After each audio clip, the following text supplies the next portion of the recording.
The magic നോവലിലേക്ക് സ്വാഗതം. Patturumal part 5.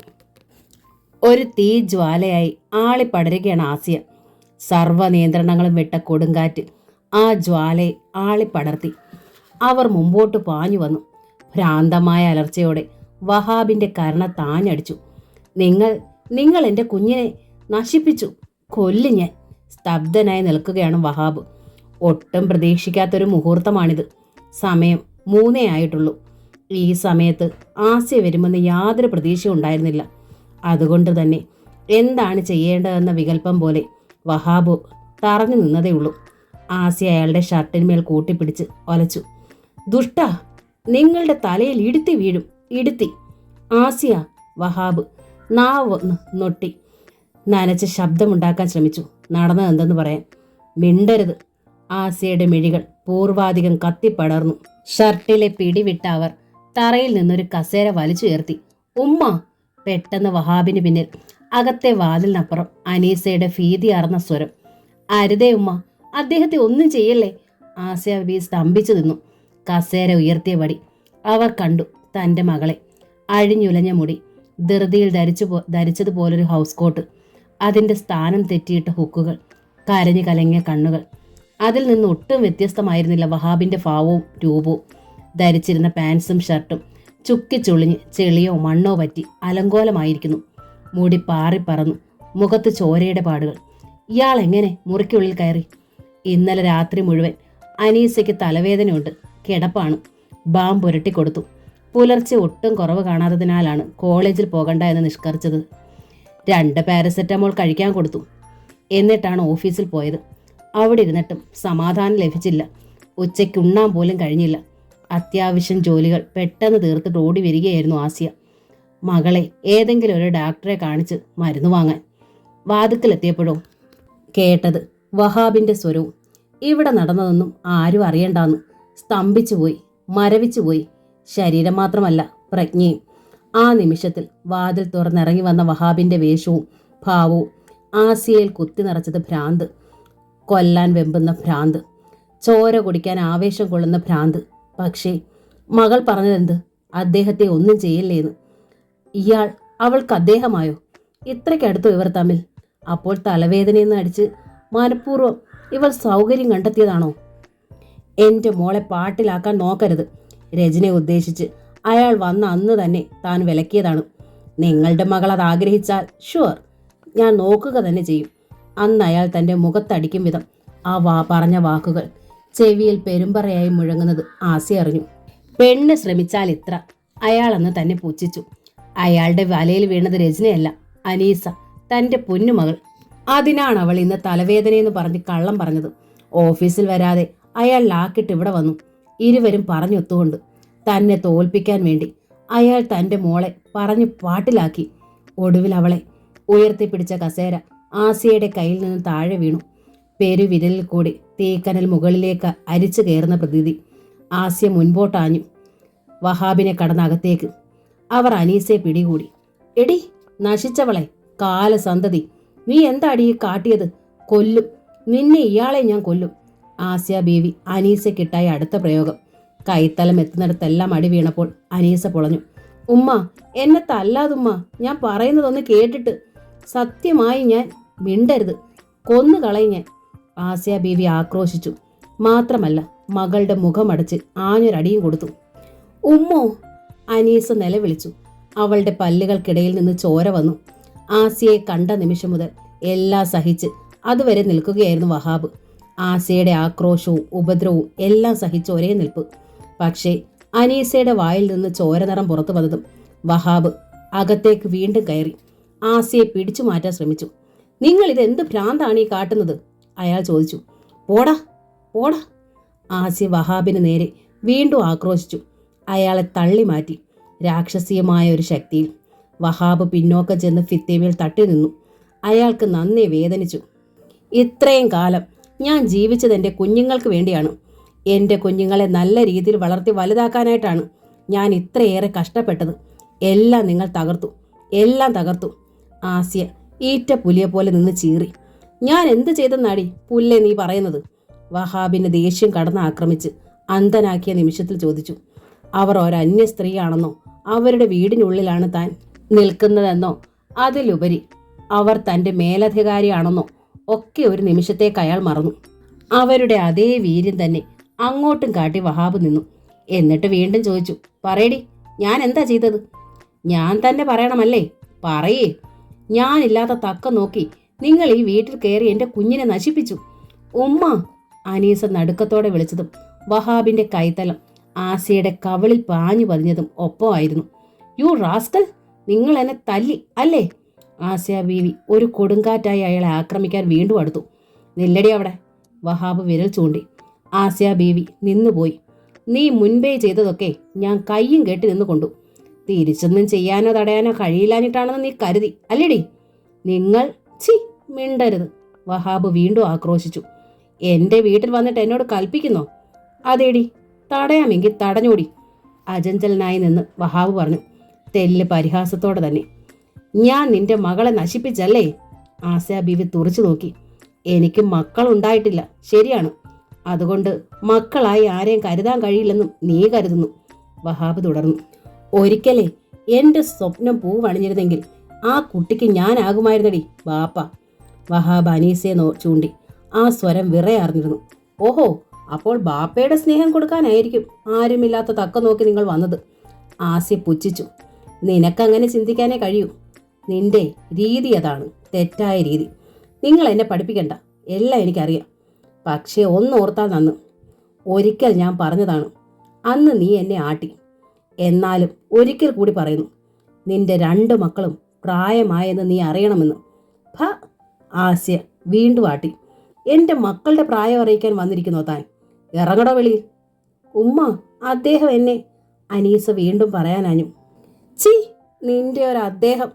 Asiya അവളെ പിടിച്ചു വലിച്ച് അകത്തേക്ക് കൊണ്ടുപോയി. എന്നിട്ടൊരു മുറിയിലിട്ട് വാതിലടച്ചു. കൊല്ലും നിന്നെ ഞാൻ! എന്നിട്ടവർ തിരിച്ചു വന്നു. വഹാബ് വരാന്തയിലേക്ക് ഇറക്കാൻ ശ്രമിക്കുകയായിരുന്നു. നിൽക്ക്! ആസിയ പറഞ്ഞു. വഹാബ് നിന്നു. ആസിയ അയാൾക്ക് മുൻപിലെത്തി. എൻ്റെ ഒരു മകൾ പ്രായമായെന്ന് നിങ്ങൾ ഇപ്പോൾ അറിഞ്ഞു. ഇനി എനിക്ക് ഒരു മകൾ കൂടിയുണ്ട്. അവൾ കൂടി പ്രായമായെന്ന് നിങ്ങളെ കൊണ്ട് ഞാൻ പറയിക്കില്ല. 2നെയും കൊന്ന് ഞാനും ചാവും, ഓർത്തോ? ആസിയ, പ്ലീസ്, ഞാൻ ആ കുട്ടി ഒന്നും ചെയ്തിട്ടില്ല. ഞാൻ വരുമ്പോൾ... വേണ്ട, എനിക്ക് കേൾക്കണ്ട. ആസിയ ചെവി പൊത്തി. ചരിത്രം നിങ്ങൾ ആവർത്തിക്കണ്ട. നിങ്ങൾ കള്ളനാണ്, കിറുക്കനാണ്. തക്കം പാർത്തിരുന്ന് എനിക്കറിയാം. 14 വർഷമായി പെണ്ണിനെ അറിയാത്തവനാണ് നിങ്ങൾ എൻ്റെ കുഞ്ഞിനെ... നീ ഇത് പറയും. നെഞ്ചിൽ 2 തലയും മൂർച്ചയുള്ള വാൾ പിടിയോളം താഴ്ത്തപ്പെട്ടാലെന്നോണം പിടഞ്ഞുകൊണ്ട് വഹാബ് പറഞ്ഞു. 12 വർഷമായി ഭർത്താവ് അടുത്തില്ലാത്തതിൻ്റെ കുറവ് തീർക്കാൻ രാത്രിയും പകലും അന്യ പുരുഷനെ തേടി നടക്കുന്ന തേവിടിച്ചല്ലേ നീ ഇത് പറയുമടി? ആസിയ ബീവി ഞെട്ടിപ്പോയി. ഒരു പുരുഷന്റെ സാമീപ്യമില്ലാതെ നിനക്കുറങ്ങാനാവില്ലായിരിക്കും. വഹാബ് വീണ്ടും വിരൽ ചൂണ്ടി. പക്ഷേ 14 വർഷമായി ഭാര്യയുടെ സാമീപ്യമില്ലാഞ്ഞിട്ടും ശാന്തമായി ഉറങ്ങുന്നവനാണ് ഞാൻ. ചാട്ടവാർ അടിയേറ്റതുപോലെ ആസിയ ബീവി പൊളഞ്ഞുപോയി. ആണിൻ്റെ സാമീപ്യമില്ലാഞ്ഞിട്ടാണ് നീ കുതിര കയറുന്നതെന്നാണ് ഓഫീസിലുള്ള പ്യൂൺ പോലും പറയുന്നതെന്ന് നീ അറിയണം. വഹാബ് കർക്കശമായി പറഞ്ഞു. വീണ്ടും വീണ്ടും അടികൊള്ളുന്ന വേദന, തലയിൽ മുള്ളാണികൾ ആഞ്ഞു തറയ്ക്കുന്ന വേദന. നിന്നെ പോലൊരു തേവിടിശിയുടെ മക്കൾ പ്രായമാകുന്നതിന് മുമ്പ് തന്നെ ആണിനെ തേടി പോയെന്നിരിക്കുമടി. അതും നീ അറിയണം. വഹാബ് ഒട്ടും മയപ്പെടുത്താതെ തന്നെ തുറന്നടിച്ചു. ഞാൻ തേവിടിച്ചിയോ? ആസിയ ബീവി നെഞ്ചത്ത് കൈവച്ചു. എന്താ സംശയം? ഈ നാട്ടിലുള്ളവർ പറയുന്നു, ഓഫീസിലുള്ളവർ പറയുന്നു, കാണുന്നവരൊക്കെ പറയുന്നു. പലയിടത്തും വെച്ച് നിന്നെ കാണുന്നുണ്ടെന്നു. അസമയത്ത് അന്യ സ്ഥലത്ത് പോകുന്നത് മറ്റെന്തിനാടി? പറയടി! ആസിയ വിളറിപ്പോയി. നിങ്ങളൊരു ഉയർന്ന ഓഫീസറാണ്, ഉയർന്ന ശമ്പളക്കാരിയാണ്. നിങ്ങൾക്കൊരു വലിയ സ്റ്റാറ്റസ് ഉണ്ട്. എല്ലാം മറന്ന് ഏതോ ഒരുവൻ കൊണ്ടുവന്ന് നിർത്തുന്ന ഓട്ടോറിക്ഷയിൽ കയറി പതിവായിട്ട് നിങ്ങൾ പോകുന്നു. എന്തിന്? വഹാബ് ആസിയയുടെ മുഖത്തേക്ക് തുറച്ചു നോക്കി. ഇനിയൊന്നും എന്നിൽ നിന്ന് നിനക്ക് മറച്ചു വെക്കാനില്ലടി എന്ന ഭാവത്തോടെയുള്ള നോട്ടം. ആസിയ ബീവി നടുങ്ങി നിൽക്കുകയാണ്. ആ സാമുവൽ ജോർജ് അയാളുടെ ആ ബംഗ്ലാവിൽ ഒറ്റയ്ക്കാണ് താമസം. ഒറ്റയ്ക്ക് താമസിക്കുന്ന അയാളോടൊപ്പം വൈകുന്നേരം 5:30 മുതൽ രാത്രി 9:30 വരെ എന്ത് ഡ്യൂട്ടിയാണ് നിങ്ങൾക്ക്? വഹാബ് ചോദിച്ചു. നിങ്ങൾ എന്തു പറഞ്ഞു? ആസിയ ബീവി ചോദിച്ചു. നിന്റെ അസമയത്തുള്ള സഞ്ചാരവും അഴിഞ്ഞാട്ടവും കണ്ടിട്ട് തന്നെയാണ് പ്രായമായ നിന്റെ പെൺമക്കളെ ആൺപിള്ളേർ വഴിയിലിട്ട് പോലും പിടിക്കുന്നത്. തുടങ്ങിയിട്ടേ ഉള്ളൂ. നീ ഈ സഞ്ചാരം നിർത്തിയില്ലെങ്കിൽ ഇനിയും നീ കാണാൻ പോകുന്നതേ ഉള്ളൂ എന്ന് മനസ്സിലാക്കിക്കോ, വഹാബ് തറപ്പിച്ചു പറഞ്ഞു. ആസിയ ബീവി അതേ നില തന്നെ. എന്താ നാക്ക് താണുപോയോ? വഹാബ് ശക്തമായ ഭാഷയിൽ പരിഹസിച്ചു. ഇല്ല, നാക്ക് താണു പോയിട്ടില്ല, ആസിയ പറഞ്ഞു. എന്നാൽ പിന്നെ എന്താ മറുപടിയൊന്നും പറയാത്തത്? അയാൾ ചോദിച്ചു. അവർ ഒരു നിമിഷം തുറച്ചു നോക്കി നിന്നു കിതപ്പോടെ. നിനക്കൊന്നും പറയാനുണ്ടാവില്ലെന്ന് എനിക്കറിയാം, അതുകൊണ്ട് എനിക്ക് കേൾക്കണമെന്നുമില്ല. ഞാൻ ഇറങ്ങുന്നു. വഹാബ് പുറത്തേക്ക് നീങ്ങി. നിൽക്ക്, ആസിയ പറഞ്ഞു. മറുപടിയുണ്ട്, കിട്ടിയിട്ട് പോയാൽ മതി. വഹാബ് തിരിഞ്ഞു നോക്കി. ആസിയ വെട്ടിത്തിരിഞ്ഞ് അകത്തേക്ക് പോയി. അതേ വേഗതയിൽ തിരിഞ്ഞ് പാഞ്ഞെത്തി. ഒരു കയ്യിൽ ഒരു തീപ്പെട്ടി, ഒരു കയ്യിൽ മണ്ണെണ്ണ ജാർ, കത്തുന്ന കണ്ണുകൾ, ഉറച്ച ഭാവം. വഹാബ് ഞെട്ടിത്തെറിച്ചു പോയി. തൻ്റെ ദേഹത്തേക്കൊഴിച്ച് തീ കൊളുത്താനാണോ? സംശയിച്ചു പോയി. അവൾ അതും ചെയ്യും. അതേ നിമിഷം കണ്ട ജാറിൻ്റെ അടപ്പ് തുറന്നിട്ട് അത് സ്വന്തം ദേഹത്തിലേക്ക് കമിഴ്ത്താനായി ഉയർത്തുന്നു. ഒരു കുതിപ്പ്, ഒറ്റ തട്ടിന് ആ ജാർ തെറിപ്പിച്ചു. അടുത്ത നിമിഷം ആസിയ ബീവി വഹാബിൻ്റെ കരവലയത്തിനുള്ളിലായി. മണ്ണെണ്ണ ജാർ തട്ടിക്കളഞ്ഞ അതേ നിമിഷത്തിൽ ഷോക്ക് ഏറ്റതുപോലെ ആസിയ ബീവി പിന്നോക്കം ചായുകയായിരുന്നു. താഴെ വീഴാതെ കയറി പിടിക്കുകയായിരുന്നു വഹാബ്. അതേ സമയത്ത് അയാൾ അറിഞ്ഞു ആസിയയുടെ ഉടലാകെ വിറയാർന്ന് പിടയ്ക്കുന്നുവെന്നും വല്ലാതെ കിതയ്ക്കുകയോ ശ്വാസം മുട്ടുകയോ ചെയ്യുന്നുവെന്നും. ഒടുവിൽ അയാൾ മനസ്സിലാക്കി ആസിയയ്ക്ക് ബോധമില്ലാന്ന്. മണ്ണെണ്ണ തലയിലേക്ക് കമിഴ്ത്താനൊഴുങ്ങിയ ആസിയയ്ക്ക് പെട്ടെന്ന് എന്തു പറ്റി? അയാൾ അവരുടെ മുഖത്തേക്കും അടഞ്ഞ മിഴിയിലേക്ക് നോക്കി. ഉമ്മ, ഉമ്മ! അകത്തുനിന്ന് അനീസയുടെ ശബ്ദം. വാതിലൊന്ന് തുറക്കുമ്മ. വഹാബ് ബോധവാനായി. തൻ്റെ കൈത്തലത്തിൽ നിന്ന് ആസിയെ അയാൾ താഴെ കിടത്തി. എന്നിട്ട് അകത്തേക്ക് കയറി. അനീസയുടെ ശബ്ദം കേൾക്കുന്ന മുറിക്ക് മുൻപിലെ വാതിലിൻ്റെ ഓടാമ്പലെടുത്തു. വാതിൽ വലിച്ചു തുറന്ന് അനീസ പുറത്തേക്ക് പാഞ്ഞു വന്നു. ഉമ്മ! താഴെ കിടക്കുന്ന ആസിയെ കണ്ടതോടെ അനീസ ഭയചകിതയായി. ഉമ്മ! അവൾ നിലവിളിച്ചു. എൻ്റെ ഉമ്മയ്ക്ക് എന്താ പറ്റിയതാ സാറേ? തട്ടി മറിഞ്ഞു കിടക്കുന്ന മണ്ണെണ്ണ ജാർ അവളെ സ്തബ്ധയാക്കുക തന്നെ ചെയ്തു. വാക്കുതർക്കമുണ്ടായി. വഹാബിൻ്റെ ശബ്ദം താഴ്ന്നു. പെട്ടെന്ന് തളർന്ന് ബോധം കെട്ടു. ഞാൻ പിടിച്ച് താഴെ കിടത്തി. അനീസ ഇമ വെട്ടാതെ വഹാബിനെ നോക്കി, ഒന്നും മനസ്സിലാകാതെ. അനീസ, ഉമ്മയുടെ മുഖത്ത് വെള്ളം തളിച്ച് വിളിക്കൂ. ഞാനൊരു ടാക്സി കിട്ടുമോ എന്ന് നോക്കട്ടെ. വഹാബ് കർത്തവ്യ നിരതനായതുപോലെ ധൃതിയിൽ സിറ്റ് ഔട്ടിലേക്ക് ഇറങ്ങി. മുറ്റത്തൂടെ ഗേറ്റിങ്ങിലേക്ക് പാഞ്ഞു. വഴിവരെ ഓടിയും നടന്നും ചെന്നൊരു ടാക്സി വിളിച്ചു. അതിൽ കയറി അനീസ മൻസിലിൻ്റെ മുറ്റത്തെത്തി. ആസിയ അതേ കിടപ്പ് തന്നെ. ആസിയെ ടാക്സിയിലേക്ക് നീക്കാൻ അനീസയെ വഹാബും സഹായിച്ചു. കാർ നീങ്ങി ഏറ്റവും അടുത്ത് കണ്ട പ്രൈവറ്റ് ഹോസ്പിറ്റലിൽ വണ്ടിയെത്തി. പെട്ടെന്ന് ബോധമറ്റ് വീണു. സംസാരിക്കുന്നതിനിടയിൽ വഹാബ് ഡോക്ടറോട് വിവരങ്ങൾ പറഞ്ഞു. എന്ത് തരത്തിലുള്ള സംസാരം? പരിശോധിക്കുന്നതിനിടയിൽ ഡോക്ടർ ചോദിച്ചു. വഹാബ് സത്യം മറച്ചു വെച്ചില്ല. ഡോക്ടറോട് രോഗവിവരം പറയുമ്പോൾ കഴിയുന്നത്ര സത്യസന്ധത പാലിക്കണമെന്നാണ് വഹാബിൻ്റെ പക്ഷം. പരിശോധന പൂർത്തിയാക്കിയിട്ട് ഡോക്ടർ പറഞ്ഞു, കടുത്ത ഷോക്ക് ഏറ്റിരിക്കുന്നു. ഷോക്ക്? വഹാബ് നോക്കി. ഒന്നുകിൽ താൻ ഇങ്ങനെ മരിക്കാൻ ശ്രമിക്കുകയാണല്ലോ എന്ന ഉൾബോധം, അല്ലെങ്കിൽ മരിക്കാൻ പ്രേരണ നൽകിയ സംഭവം. രണ്ടിലേതെങ്കിലും ഒന്ന് വല്ലാത്ത ആഘാതമായിരിക്കുന്നു. ഒരറ്റാക്കിൻ്റെ സാധ്യത ഉണ്ടായിട്ടുണ്ട്, ഡോക്ടർ വിശദീകരിച്ചു. വഹാബ് നടുങ്ങിപ്പോയി. പക്ഷേ ഇപ്പോൾ ഇത് സാരമായിട്ടുള്ളതല്ല. എങ്കിലും ഇന്നിവിടെ കിടക്കട്ടെ, ഒബ്സർവേഷനിൽ. ഇനി ഇങ്ങനെ കടുത്ത ക്ഷോഭമുണ്ടായാൽ അപകടമാകും, ഡോക്ടർ വീണ്ടും പറഞ്ഞു. അത് നല്ലോണം ശ്രദ്ധിക്കണം കൂടെയുള്ളവർ. വഹാബ് വിഷമത്തോടെ അനീസയെ നോക്കി. അവൾ തല കുനിച്ചു. എന്തായാലും ഉടനെ ഇവിടെ എത്തിച്ചത് നന്നായി. അതുകൊണ്ട് അപകടം കൂടാതെ കഴിഞ്ഞു, ഡോക്ടർ തുടർന്നു. ഇഞ്ചക്ഷൻ നൽകിയിട്ടുണ്ട്. അധികം വൈകാതെ ബോധം തെളിയും. ഇനി ഒന്നും ഭയപ്പെടാനില്ല. അനീസ് നിസ്സഹായതയോടെ വഹാബിനെ ഒന്ന് നോക്കി. എന്താ കുട്ടി? വഹാബ് അന്വേഷിച്ചു. വീട്ടിൽ രചന മാത്രമേ ഉള്ളൂ. ഉമ്മയെ ഇന്ന് തന്നെ കൊണ്ടുപോകാൻ കഴിഞ്ഞെങ്കിൽ, അവൾ പറഞ്ഞു. ഡോക്ടർ അത് കേട്ടു. അത് പറ്റില്ല കുട്ടി, ഡോക്ടർ തന്നെ മറുപടി പറഞ്ഞു.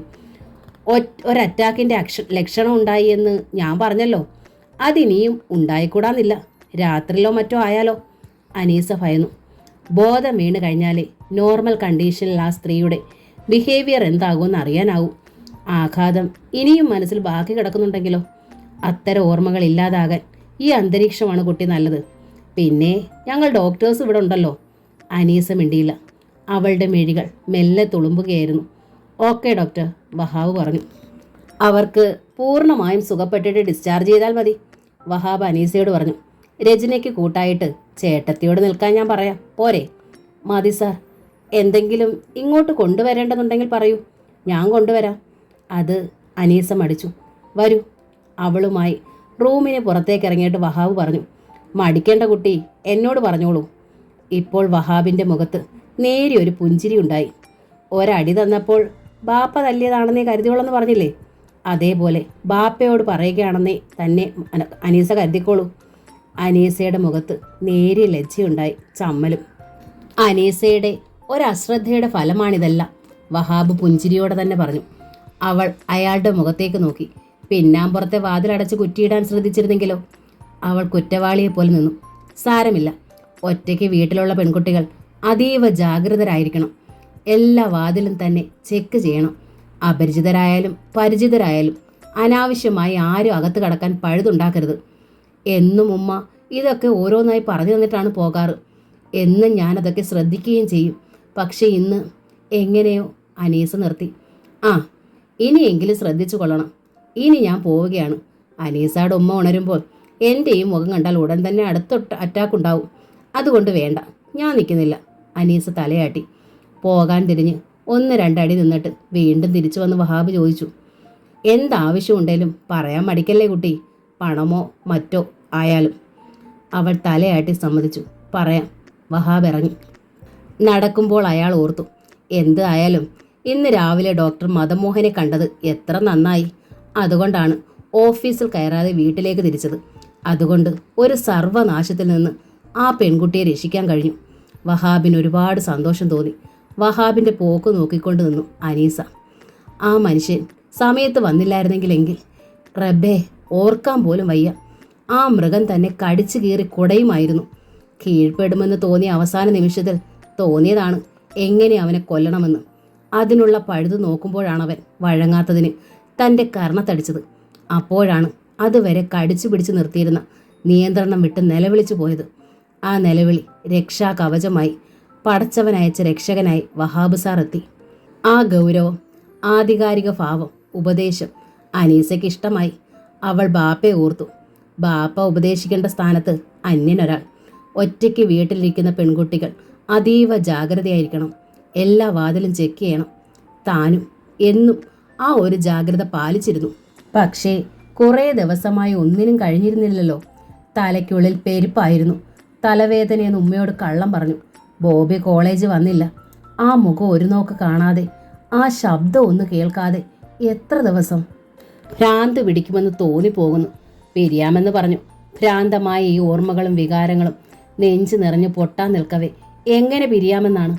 പിരിയാമെന്ന് പറഞ്ഞ തനിക്ക് തന്നെ ഇത്രയും ശ്വാസം തള്ളാൻ അനുഭവപ്പെടുന്നെങ്കിൽ അത് കേട്ട ബോബി എത്രമാത്രം വിഷമിച്ചിരിക്കും. ആ വിഷമം കൊണ്ടാണവൻ കോളേജിൽ പോലും വരാത്തത്. താൻ ചതിച്ചു എന്ന തോന്നലായിരിക്കും അവന്. ആശുപത്രി വരാന്തയിൽ നിൽക്കുമ്പോഴും അനീസയുടെ ഉള്ളിലാകെ ഉത്കണ്ഠയായിരുന്നു നിറഞ്ഞു നിന്നത്. 6 മണി ആറായപ്പോൾ രജന എത്തി. അവളുടെ കയ്യിൽ ഫ്ലാസ്ക് മുതൽ ബെഡ്ഷീറ്റ് വരെ ഉണ്ടായിരുന്നു. ഞാൻ കോളേജ് വിട്ട് ചെല്ലണ വഴി തന്നെ വഹാബ് സാറിനെ കണ്ടു, രജന പറഞ്ഞു. അത്യാവശ്യമുള്ള സാധനങ്ങളുമായി ഞാനുടനെ പോന്നു. രജന ഒബ്സർവേഷൻ റൂമിൽ കയറി ആസയെ കണ്ടു. അവർ ഉറങ്ങുകയാണ്. ബോധം കെട്ട് ഉമ്മ വീണു എന്നാ വഹാബ് സാബ് പറഞ്ഞത്.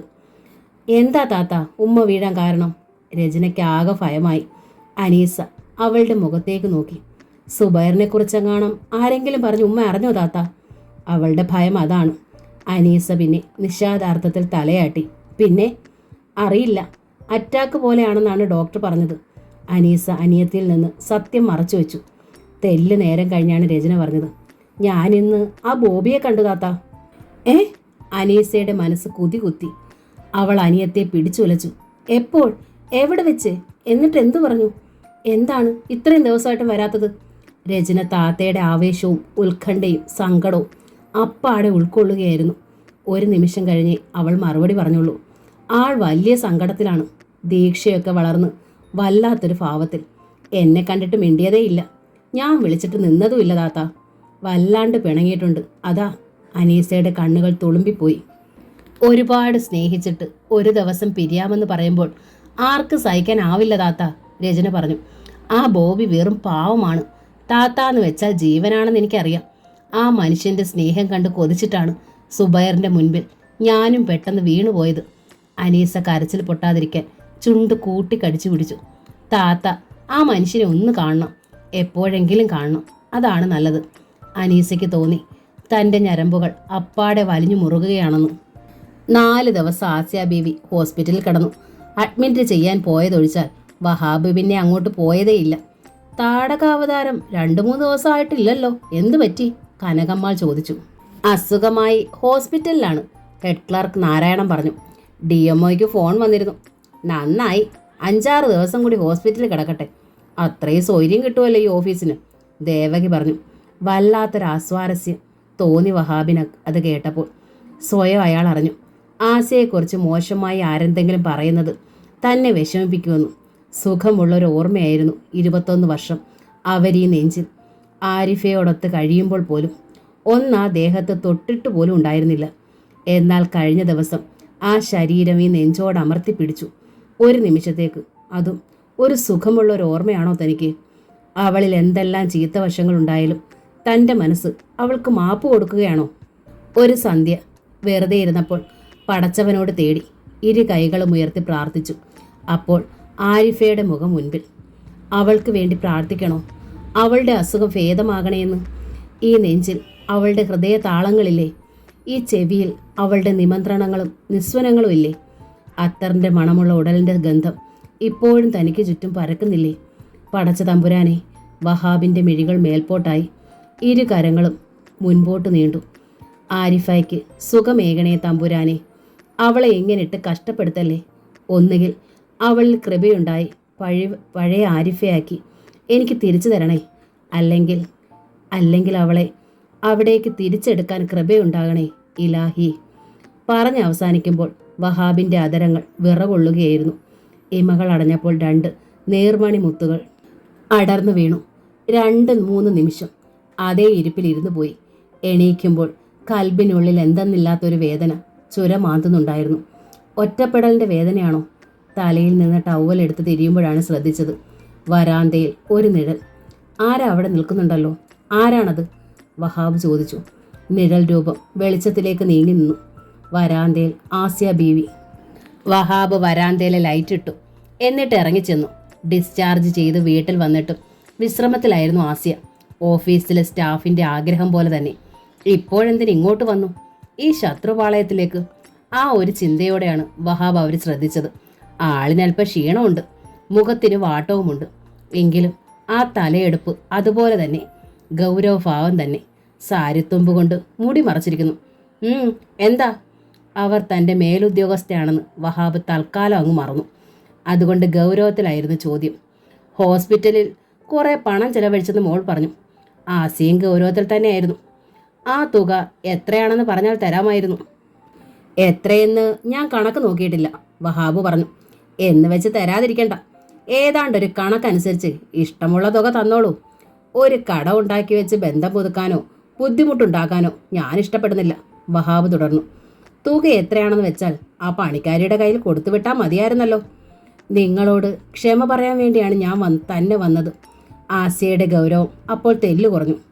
ക്ഷമ പറയാനോ? എന്തിന്? സത്യമറിയാതെ ഞാൻ അനാവശ്യങ്ങൾ പറഞ്ഞുപോയി. ആസിയയുടെ ഗൗരവം മാഞ്ഞിരുന്നു. അതാദ്യമായിട്ടാണല്ലോ. ആസിയ വിളറിപ്പോയി. ഓർമ്മയുണ്ടാകും. 21 വർഷം മുമ്പ് 5-6 വർഷത്തെ സർവീസ് ഇൻക്രിമെൻ്റ് ശമ്പളത്തോടൊപ്പം കൂട്ടിക്കിട്ടിയപ്പോൾ അത് മോഹിച്ചാണ് ഞാൻ കെട്ടാൻ ആഗ്രഹിച്ചതെന്ന് നിങ്ങൾ പറഞ്ഞു. ഇത്രയും വർഷങ്ങൾക്ക് ശേഷം കണ്ടുമുട്ടിയ നാൾ മുതൽ ഓരോന്ന് വിളിച്ചു കൂവുന്നു. അന്നും ഇന്നും ഞാനതൊന്നും കാര്യമാക്കുന്നില്ല. എന്നെ നോവിക്കുകയാണ് നിങ്ങൾ. നിങ്ങൾക്കതിന് നൊമ്പരമുണ്ടോ? വഹാബ് പരിഹസിച്ചു. എൻ്റെ മോളുടെ തേങ്ങൽ, നടന്നത് ആരും അറിയണ്ട എന്ന് നിങ്ങളുടെ താക്കീത്, ഇറങ്ങി വന്ന നിങ്ങളുടെ വേഷം ഞാൻ തെറ്റിദ്ധരിച്ചു പോയി.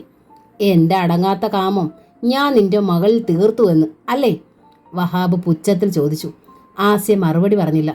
ഇനിയും ഒരു 14 വർഷം കൂടി സ്ത്രീയെ തൊടാതിരുന്നാലും എൻ്റെ സിരകളെ തൊട്ടുണർത്താൻ നിന്റെ മകൾക്കൊരിക്കലും കഴിയില്ല എന്ന് നീ അറിയണം. പക്ഷെ കഴിയും. നിങ്ങളിൽ നിന്ന് സംബോധന നീ ആയത് ശ്രദ്ധിച്ച് ഭാവം പകർന്ന ആസിയയുടെ നേരെ കൈ ചൂണ്ടി ദൃഢസ്വരത്തിൽ വഹാബ് പറഞ്ഞു. നിനക്ക് കഴിയും. ഒന്ന് തൊട്ടാ മതി, വിരൽത്തുമ്പ് കൊണ്ട്. ആസിയ ഞെട്ടിപ്പോയി. അവർ ധൃതിയിൽ പിന്തിരിഞ്ഞു. ഓടുന്നത്ര വേഗതയിൽ വരാന്തയിൽ നിന്ന് സ്റ്റെപ്പിലേക്ക് ചാടി. വഹാബ് തടഞ്ഞില്ല. മുറ്റത്തെത്തി ആസ്യ നിന്നു. തിരിഞ്ഞു നോക്കി പറഞ്ഞു, പറയാൻ വന്നത് മുഴുവൻ പറഞ്ഞില്ല, ബാക്കി കൂടി പറഞ്ഞോളൂ. ഹോസ്പിറ്റലിൽ വെച്ച് ബോധം തെളിഞ്ഞു കഴിഞ്ഞേ എനിക്ക് നടന്നതിനെക്കുറിച്ച് ഓർമ്മ വന്നുള്ളൂ. അപ്പോൾ വിഷമം തോന്നി, വേദന തോന്നി. കാരിരുമ്പിന് വേദനിച്ചെന്നോ? വഹാബ് വിസ്മയഭാവം മുഖത്ത് വരുത്തി. ഞാൻ കാരിരുമ്പ്, ആസ്യ സ്വയം പറഞ്ഞു. നല്ല പേര്. നല്ല പേരെന്നല്ല, യോജിച്ച പേരെന്ന് പറയൂ. ഹൃദയത്തിൻ്റെ സ്ഥാനത്ത് നിനക്ക് കാരിരുമ്പോ കരിമ്പാറയോ ആണെന്ന് ഞാൻ എന്നേ മനസ്സിലാക്കി കഴിഞ്ഞിരുന്നു. എന്നിട്ട് പറയുന്നു കരിമ്പാറയിൽ നീരുറവയുണ്ടായെന്ന്. കള്ളം, പച്ചക്കള്ളം. വഹാബ് കർക്കശ സ്വരത്തിൽ തുടർന്നു. സത്യം എന്തെന്നറിയാൻ പോലും ശ്രമിക്കാതെ മണ്ണെണ്ണ സ്വന്തം തലയിലൊഴിച്ച് തീ കൊളുത്താൻ ശ്രമിച്ച നീ കാരിരുമ്പോ കരിമ്പാറയോ? അല്ലെങ്കിൽ പിന്നെ ആരാണ്? ഞാൻ മണ്ണെണ്ണ ഒഴിച്ച് തീ കൊളുത്താൻ ശ്രമിച്ചു. അതിന് കാരണം നിങ്ങളാണ്. നിങ്ങൾ എന്നെ തേവിളിശീന്ന് വിളിച്ചു. എൻ്റെ മുഖത്ത് നോക്കി. അത് കള്ളമല്ലല്ലോ, സത്യമല്ലേ? വഹാബിൻ്റെ സ്വരം കൂർത്തു. അത് കള്ളമല്ല, സത്യം. പക്ഷേ നിങ്ങളത് വിളിക്കരുതായിരുന്നു. രാവും പകലും ഞാൻ പുരുഷന്മാരെ വേട്ടയാടുന്നെന്ന് നിങ്ങൾ എൻ്റെ മുഖത്ത് നോക്കി പറഞ്ഞു. അതുകൊണ്ട് നിങ്ങൾക്ക് മുമ്പിൽ എരിഞ്ഞൊടുങ്ങണമെന്ന് തോന്നി. ആ തോന്നൽ ഹൃദയം കാരിരുമ്പോ കരിമ്പാറയായിട്ടാണോ? ആണെങ്കിൽ അതെ, ദൃഢമായ വാക്കുകളായിരുന്നു അവ. കണ്ടുപിടിക്കപ്പെട്ടു എന്നറിയുമ്പോൾ കത്തി ദഹിക്കലാണ് രക്ഷപ്പെടാനുള്ള മാർഗം എന്ന് ആര് പറഞ്ഞു തന്നു? വഹാബ് പുച്ഛിച്ചു. എന്ത് കണ്ടുപിടിച്ചെന്നു? അതുവരെ ഉണ്ടായിരുന്ന ഭാവം മാറി ആസ്യ ക്രുദ്ധയായി ചോദിച്ചു. ആ മിഴികളിൽ ദേഷ്യം തിളങ്ങുന്നത് ലൈറ്റിൻ്റെ വെട്ടത്തിൽ വഹാബ് കണ്ടു. പറയൂ, നിങ്ങൾ എന്ത് കണ്ടുപിടിച്ചു? സ്വയം ചോദിച്ചാൽ ഉത്തരം കിട്ടുമല്ലോ. ഞാനത് വീണ്ടും പറയണോ? വഹാബ് തെല്ലും കൂസാതെ ചോദിച്ചു. സത്യമറിയാതെ ഞാൻ നിങ്ങളെ അടിച്ചു, അനാവശ്യം പറഞ്ഞു. അത് പറഞ്ഞ് എൻ്റെ മകൾ സങ്കടപ്പെട്ടു. അവൾക്ക് വേണ്ടി ഞാൻ ഇവിടെ വന്നു എന്ന് കരുതി ചവിട്ടി അരയ്ക്കാൻ നിങ്ങൾ ശ്രമിക്കുന്നോ? അതിന് ആസ്യയെ കിട്ടില്ല. അവർ ഉറച്ച കാൽവെപ്പോടെ നീങ്ങി മുമ്പോട്ട്. ഒരു കാര്യം നിങ്ങൾ മറന്നു. അക്ഷോഭ്യനായി നിന്ന് തന്നെ വഹാബ് പറഞ്ഞു. ആസ്യ ബീവി നിന്നു, തിരിഞ്ഞു നോക്കി. ആ മിഴികൾ രണ്ടും ലൈറ്റിൻ്റെ വെളിച്ചമേറ്റ് വജ്രക്കല്ല് പോലെ മിന്നി. എനിക്കായി കൊണ്ടുവന്ന പണം തരാൻ ആസ്യ വിളറി. കൈക്കുള്ളിൽ ഒതുക്കി പിടിച്ചിരുന്ന നോട്ടുകെട്ടിലേക്ക് അവർ നോക്കി.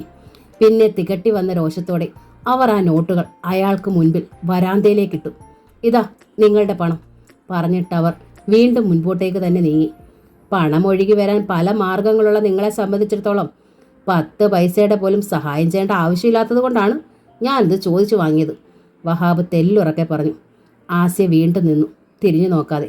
എനിക്കാണെങ്കിൽ പണം വരാൻ ഒറ്റ വഴിയേ ഉള്ളൂ. ചെലവാണെങ്കിൽ ഏറെയും. അറിയാമല്ലോ, 14 വർഷമായി ഞാൻ പണം ചെലവഴിക്കുകയാണെന്ന്. കിടപ്പിലായ എൻ്റെ ഭാര്യയെ ഒന്ന് എണീപ്പിച്ച് നടത്താൻ. ആസ്യയ്ക്ക് ചലനമില്ല. അതുകൊണ്ട് തന്നെയാണ് നിങ്ങൾ ഇത്ര ഹുങ്കോടെ ഈ പണം എറിഞ്ഞു തന്നിട്ടും ഞാൻ എടുത്തതെന്ന് മാത്രം കരുതിയാൽ മതി. ആസ്യയ്ക്ക് ചലനമുണ്ടായി. വഹാബ് അതിൽ നിന്ന് കുറേ നോട്ടുകൾ എണ്ണിയെടുത്തു.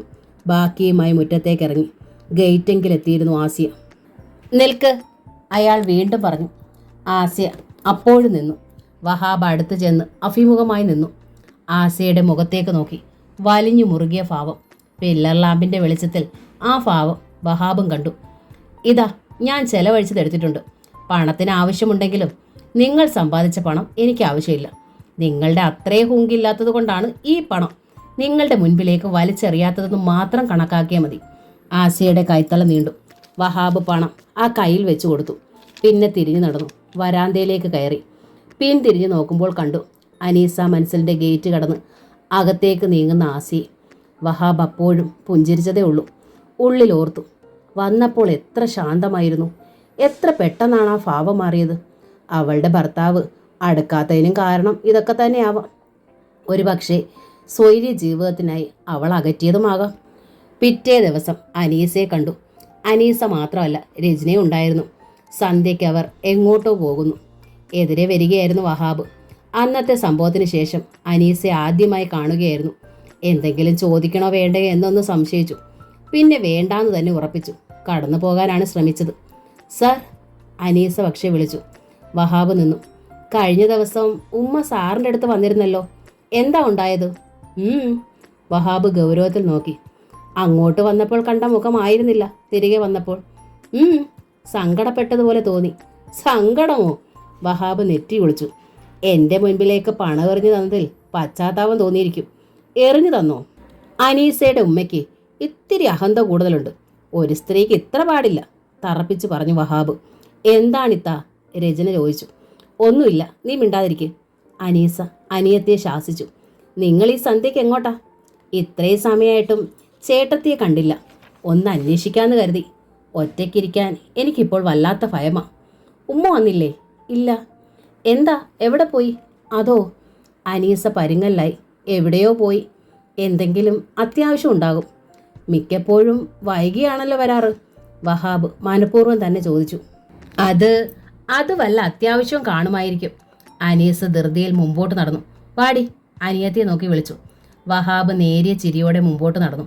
മക്കൾക്കറിയാം, അവർ മറയ്ക്കുന്നു. ഒരു ഉമ്മയെക്കുറിച്ച് ഇത്തരം ചോദ്യങ്ങൾ മക്കളോട് ചോദിക്കാൻ പാടില്ലാത്തതാണ്. വഹാബ് പക്ഷേ മനഃപൂർവ്വം ചോദിച്ചതാണ്, മക്കളുടെ പ്രതികരണം അറിയാൻ.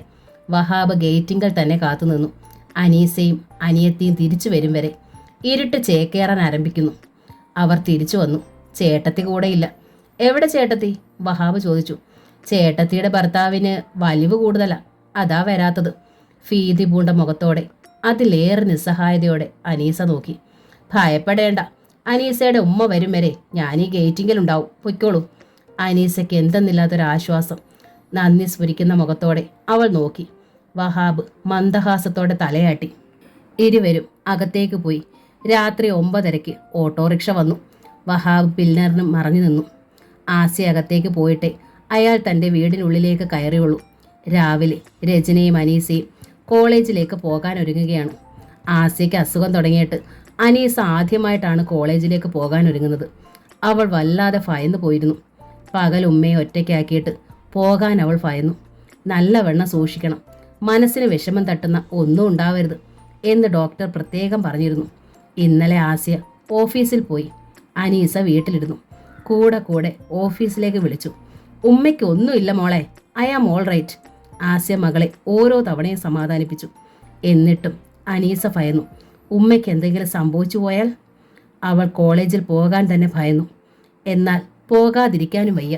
ബോബി ക്ലാസ്സിൽ കയറാതെ അവൻ ചുറ്റിയടിച്ച് നടക്കുന്നുവെന്ന് അനീസ പിരിയാമെന്ന് പറഞ്ഞതിൽ പിന്നെയാണത്.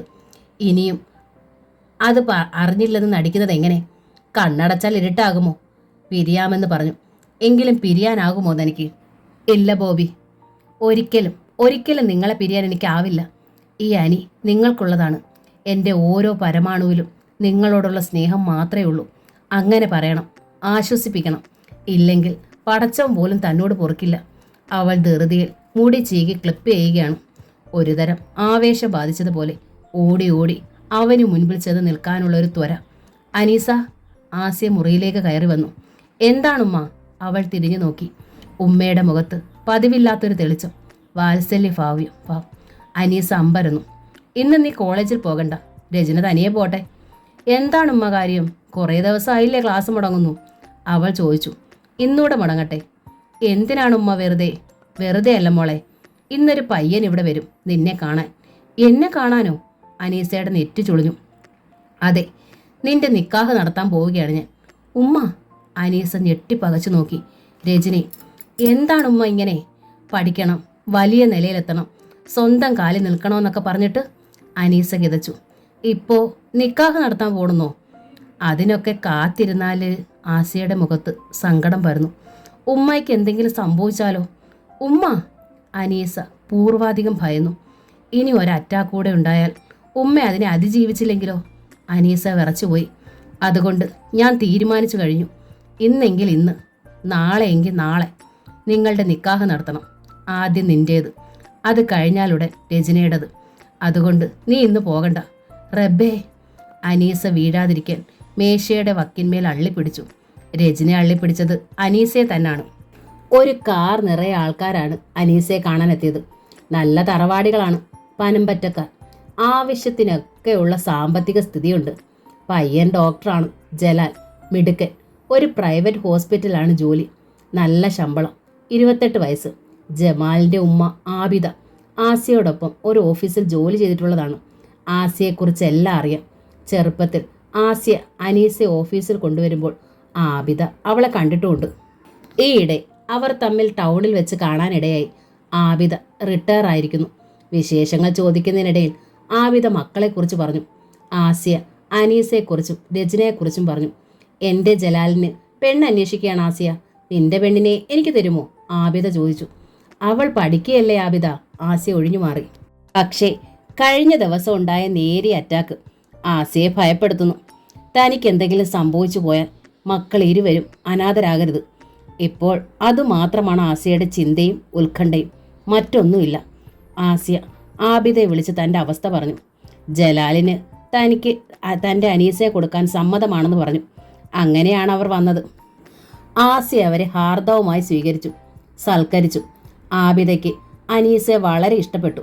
കുഞ്ഞുനാളിൽ കണ്ടതിനേക്കാൾ നിറവുമുണ്ടെന്നവർ മനസ്സാ പറഞ്ഞു. താൻ സങ്കല്പിച്ചതിനേക്കാൾ 10 മാറ്റും. ഒറ്റ നോട്ടത്തിൽ ജലാലിനും അനീസയെ ഇഷ്ടമായി. അവളെ കണ്ട മാത്രയിൽ തന്നെ ഒരു കെസ് പാട്ടിൻ്റെ താളം അവൻ്റെ ഉള്ളിൽ മുഴങ്ങുകയായി. ആബിദയും ഭർത്താവും ഉൾപ്പെട്ട പ്രധാനപ്പെട്ടവർ ആ ചടങ്ങിനെത്തിയിരുന്നു. അതുകൊണ്ട് ഒരു തീരുമാനമെടുക്കാൻ ഒരു അവധിയുടെ ആവശ്യമില്ല. വേണോ വേണ്ടയോ എന്ന് അവിടെ വെച്ച് തീരുമാനിക്കുന്നതേ ഉള്ളൂ. അവർ തീരുമാനിച്ചു. ഇനി വളയിട്ട് ഉറപ്പിക്കുക മാത്രം.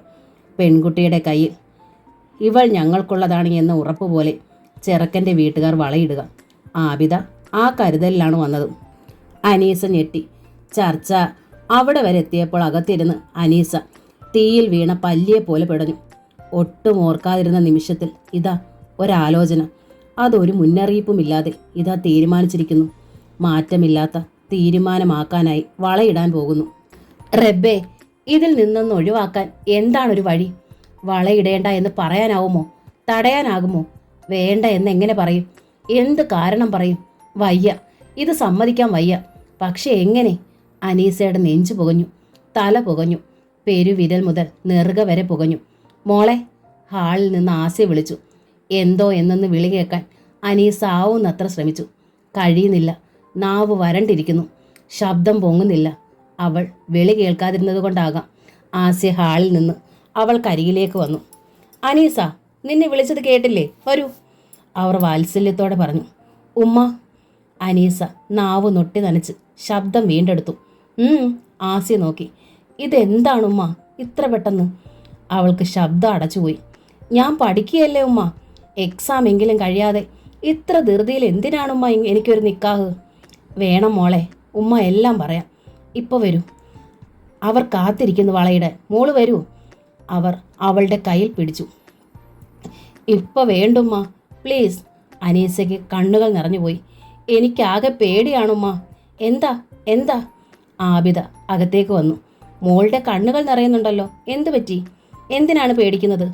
ആസിയ പുഞ്ചിരിച്ചു. ഇത്ര പെട്ടെന്ന് തീരുമാനം എന്തിനാണ് എടുക്കുന്നതെന്ന്. പരീക്ഷ കഴിഞ്ഞിട്ട് പോരെയെന്ന് ആസിയ തുടർന്നു. ഞാൻ ഇവളെ ഇന്ന് രാവിലെയാണ് ആബിദ കാര്യം അറിയിച്ചത്.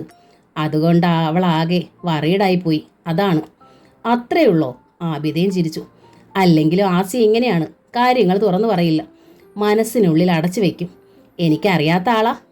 ഈ പ്രായത്തിൽ ഇങ്ങനെ ആയാൽ ബുദ്ധിമുട്ടാണേ. അവർ ഉറക്കെ ചിരിച്ചു. എന്നിട്ട് അനീസയുടെ കയ്യിൽ പിടിച്ചു.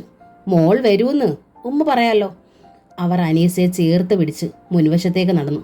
നടക്കുന്നതിനിടയിൽ പറഞ്ഞു, നിക്കാഹ് പരീക്ഷ കഴിഞ്ഞു മതി മോളെ. നമുക്കിപ്പോൾ വാക്ക് പറഞ്ഞിടാം. അത്രേ ചെയ്യുന്നുള്ളൂ. ഒരു ഉറപ്പ് മാത്രം. ജലാല് ഇനി ഒരിടത്തും പെണ്ണിനെ അന്വേഷിച്ച് നടക്കണ്ടല്ലോ. അനീസ തളരുകയാണ്. ഒരാൾ തന്നെ ഓർത്ത് കേഴുന്നു. പഠനത്തിൽ പോലും ശ്രദ്ധിക്കാതെ ക്യാമ്പസിലൂടെ നടക്കുന്നു. ഇവിടെ ഇതാ തന്നെ മറ്റൊരാൾക്കായി തീറെഴുതുന്നു. റബ്ബിൽ ആലമിനായ തമ്പുരാനെ ഒരു വഴി പറഞ്ഞു തരണേ. അവൾ ഉള്ളുരുകി പ്രാർത്ഥിച്ചു. ഇവിടെ ഇരിക്കും മോളെ. സെറ്റിയിൽ ഇരുന്നു കൊണ്ട് ആബിദ തൻ്റെ അടുത്ത് അനീസയെ പിടിച്ചിരുത്തി. ഇരുന്നിട്ട് അനീസ നോക്കിയത് ജലാലിൻ്റെ മുഖത്ത്. പുഞ്ചിരിക്കുകയാണവൻ.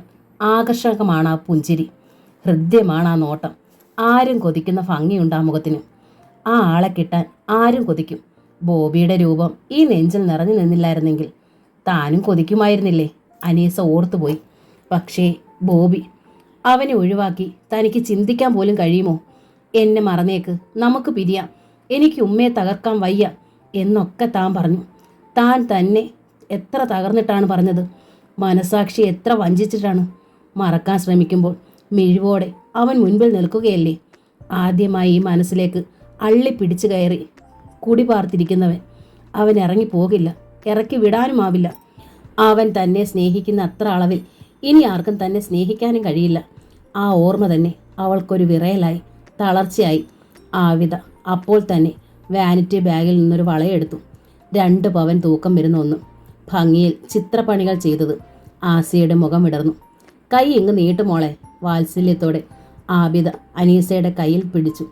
റബ്ബേ, അനീസയുടെ പൂവുടൽ നടുക്കം കൊണ്ടു. മനസ്സ് വിങ്ങിപ്പൊട്ടി. കൈ നീട്ടിയാൽ ആ സ്വർണ്ണ ഉരുപ്പടി തൻ്റെ കൈത്തണ്ടയിൽ അണിയപ്പെട്ടു പോയാൽ തനിക്ക് ഈ നിക്കാഹിന് സമ്മതമാണെന്നല്ലേ അർത്ഥം? ഈ അനീസ ഇനി മുതൽ ജലാലിനുള്ളതാണ് എന്നല്ലേ അർത്ഥം? ഉടമ്പടിയായില്ലേ? അയ്യോ, രക്ഷപ്പെടാൻ എന്താണ് മാർഗം? അനീസ 4 പാട് ഒന്ന് നോക്കി വിരണ്ട ഭാവത്തിൽ. പക്ഷേ അനീസയുടെ കൈത്തലം പിടിച്ചെടുത്ത് അതീവ സന്തോഷവതിയായി ആബിദ ആ വള അവളെ അണിയിക്കുക തന്നെ ചെയ്തു. അനീസ അമ്പെ തളർന്നുപോയി. കൈ പിൻവലിക്കാനോ അരുതെന്ന് പറയാനോ കഴിയാതെ അവൾ വിങ്ങി. കൈത്തണ്ടയിൽ കൊടിയ വിഷമുള്ള ഒരു സർപ്പം ചുറ്റിക്കിടക്കുന്നത് പോലെ അവൾ ഭയന്നു, വിളറി വിയർത്തു. അവൾക്ക് മുമ്പിൽ ബോബിയുടെ മുഖം കണ്ടു. ദീനമായി അവൻ നോക്കുന്നു, പൊട്ടിക്കരയുന്നു, ഭ്രാന്താവസ്ഥയിൽ എന്തൊക്കെയോ പുലമ്പുന്നു. അനീസയ്ക്ക് തോന്നി താൻ ഇപ്പോൾ പൊട്ടിത്തെറിക്കുമെന്ന്. അവൾ ചകിതയായി ഉമ്മയെ നോക്കി, ആബിദയെ നോക്കി. സാരമില്ല മോളെ, ആബിദ അവളെ തലോടി. ഒന്നും ഭയപ്പെടാനില്ല. എന്താ? ആബിദയുടെ ഭർത്താവ് ഇബ്രാഹിം ചോദിച്ചു. പഠിക്കണ കുട്ടിയല്ലേ? ആസി ഇപ്പോഴാണ് ഈ കുട്ടിയോട് നമ്മൾ വരണ വിവരം പറഞ്ഞത്. പെട്ടെന്ന് കേട്ടപ്പോൾ കുട്ടി ഭയന്നുപോയി. ഇബ്രാഹിം ചിരിച്ചു. ആസിയ പണ്ടത്തെ പോലെ തന്നെ, ഇപ്പോഴും മാറ്റമൊന്നുമില്ല അല്ലേ? ബാപ്പയുടെ ഉമ്മയുടെയും സാന്നിധ്യമില്ലാതെ അനീസയെ തനിച്ചൊരു നിമിഷം കിട്ടിയപ്പോൾ ജലാല് പറഞ്ഞു. ഭയപ്പെടുകയൊന്നും വേണ്ട കേട്ടോ അനീസ, ഞാനൊരു പാവമാണ്. തുറന്ന ചിരിയും തുറന്ന പെരുമാറ്റവും അനീസ ശ്രദ്ധിച്ചു. എനിക്ക് തന്നെ ഒരുപാട് ഇഷ്ടമായി. ഞാൻ സങ്കല്പിച്ചിരിക്കുന്നതിനേക്കാൾ സുന്ദരിയാണ് താൻ. ഒരു തനി മൊഞ്ചത്തി. അനീസയ്ക്ക് ആ തമാശ ആസ്വദിക്കാൻ കഴിഞ്ഞില്ല, ചിരിക്കാനും കഴിഞ്ഞില്ല. തൻ്റെ എക്സാം കഴിയുന്നത് വരെ ഞാൻ കാത്തിരിക്കാം, അല്ലാതെ പറ്റില്ലല്ലോ, ജലാൽ പറഞ്ഞു. പക്ഷേ സമയം തരുന്നത് ദുരുപയോഗപ്പെടുത്തരുത്. നല്ലോണം പഠിച്ച് നല്ല നിലയിൽ ജയിക്കണം. അനീസയ്ക്ക് ഹയർ സ്റ്റഡീസിന് ആഗ്രഹമുണ്ടെങ്കിൽ എത്രത്തോളം വേണമെന്ന് വെച്ചാൽ അത്രത്തോളം പോകാം. എന്നാൽ കഴിയുന്നത്ര ഞാൻ ഹെൽപ്പ് ചെയ്യാം, ഓക്കെ? അതീവ ഹൃദ്യമായ സ്വരം, ആത്മാർത്ഥമായ സംസാരം. അനീസ അറിയാതെ തലയാട്ടിപ്പോയി. എന്താ, മിണ്ടില്ലാന്നുണ്ടോ? ഒരു പുഞ്ചിരി സമ്മാനിക്കാതിരിക്കാൻ കഴിഞ്ഞില്ല അനീസയ്ക്ക്. അവർ പോയപ്പോൾ ആസ്യ പറഞ്ഞു. ആബിദ സ്നേഹമുള്ളവളാ. അവർ നിന്നെ പൊന്നുപോലെ നോക്കും. ജലാലിനെ എനിക്കറിയാം. പാവം കുട്ടി.